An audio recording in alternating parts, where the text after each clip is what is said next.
এটা ছিল ফাইনালি আমার দাদার রিসেপশনের দিন, মানে বউ ভাত আর ভাত খাপড়ের সময় ফাইনালি আমার দাদার একটা মেয়ে পছন্দ হয়েছে। 2 বছর ধরে কি 3 বছর ধরে আমার দাদার জন্য মেয়ে দেখা হচ্ছে, কিন্তু আমার দাদা এতগুলো মেয়েকে রিজেক্ট করেছে, মানে জাস্ট ভাবা যায় না। ও কোনো মেয়েই পছন্দ হচ্ছিল না সেরকমভাবে। ফাইনালি একটা মেয়ে পছন্দ হয়েছে আর তাকে বউ বানিয়েছে, মানে বিয়েটা করেছে। ও এমন বলতো যে বিয়েই করবে না। তো তারপর ছিল ভাত কাপড়ের পর দায়িত্বটা ছিল আমার ওপর। এটা ছিল বৌদির হচ্ছে বিফোর, আর এটা আফটার লুক।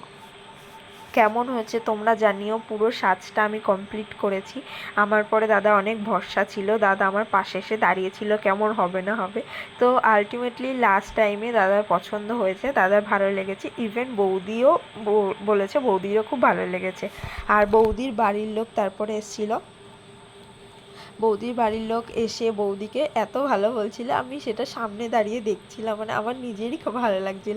নিজের ভালোটা শুনতে নিজের ভালো লাগে, কিন্তু ওটা বৌদিকে বলছিল। ওরা হয়তো জানে না যে আমি সাজিয়েছি, বাট ওরা শুনছিল সবাই মিলে যে কে সাজিয়েছে আর দেখতে খুব সুন্দর লাগছে। সেটা আমার শুনে খুব একটা, মানে সেটা শুধু আমিই বুঝতে পারছি, আর কাউকে বোঝানোর মতো না সেই খুশিটা। তো তারপর এইসব হয়ে যাওয়ার পর আমরা নিচে গেছিলাম। নিচে গিয়ে রাস্তায় সবাই মিলে অনেক আনন্দ করেছি, অনেক নাচা গানা। আমার একটা মাত্র দাদার বিয়ে, তো এখানে সবাই মিলে নাচ হচ্ছিল। বোনেরা ছিল, দিদি ছিল, জামাইবাবু ছিল, জামাইবাবুর ভাইরাও ছিল আবার।